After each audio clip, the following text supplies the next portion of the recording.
For centuries, adventurers and scholars alike have chased after the Ark of the Covenant, imagining it as a golden chest brimming with untold power, a relic capable of turning the tide of empires. Yet, the real mystery isn't just where it vanished to, but what it fundamentally represented, a profound, living symbol of a covenant, a sacred agreement, rather than a mere physical artifact or weapon. The very idea of it as a magical object misses the point entirely.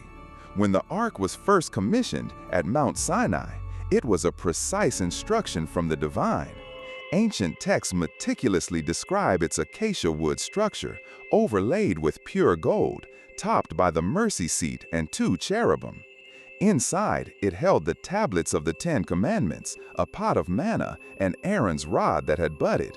It was the physical manifestation of God's presence among His people, a constant reminder of the pact made between Creator and creation.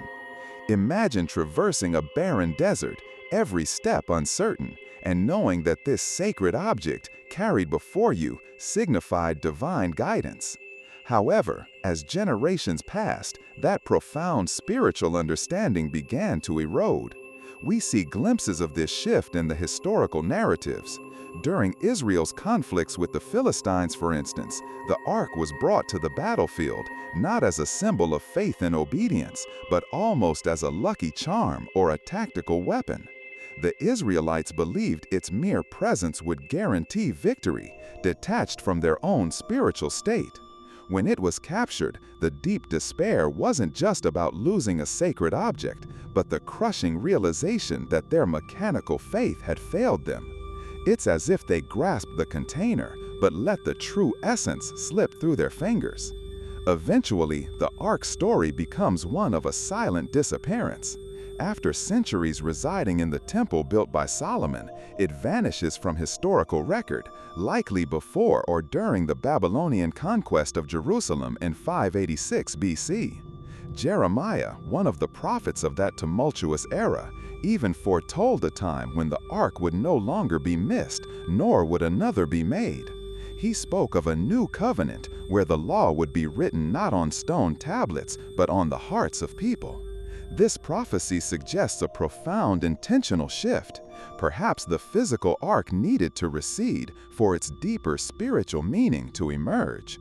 Its absence itself became a lesson.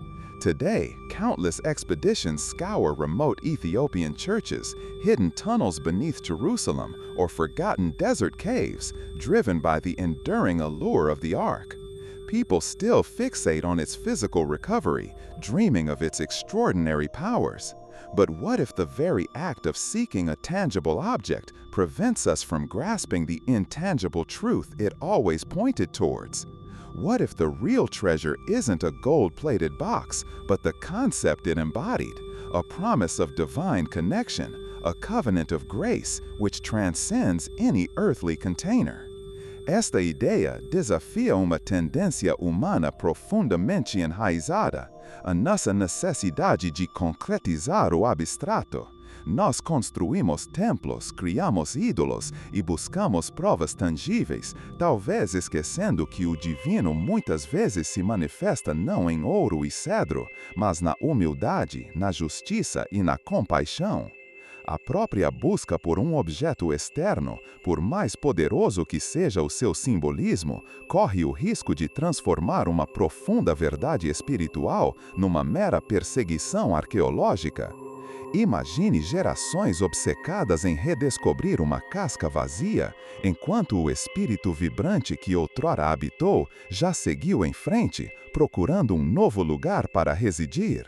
Talvez o verdadeiro legado da Arca não seja o seu paradeiro físico, mas a audaciosa ideia de que uma presença santa poderia residir entre um povo, guiando-os, desafiando-os, exigindo mais do que rituais. É um convite para olhar para dentro, para compreender que a aliança sagrada não é algo a ser encontrado numa tumba esquecida, mas no compromisso vivo com aqueles princípios que a Arca meramente representava.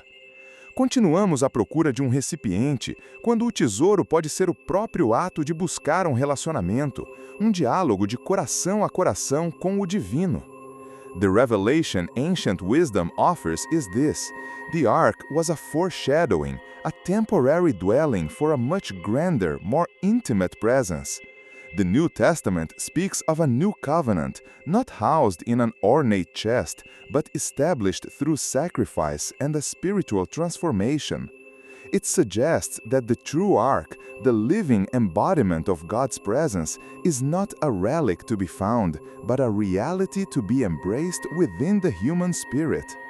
Those who searched, and still search for a physical object, often fail to recognize that the promise it held has already been fulfilled in a way far more profound and personal than any golden box could ever contain.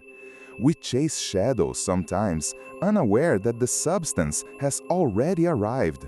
What does it mean for us then to understand that the deepest mysteries are often not about finding ancient artifacts, but about comprehending the spiritual truths they represent?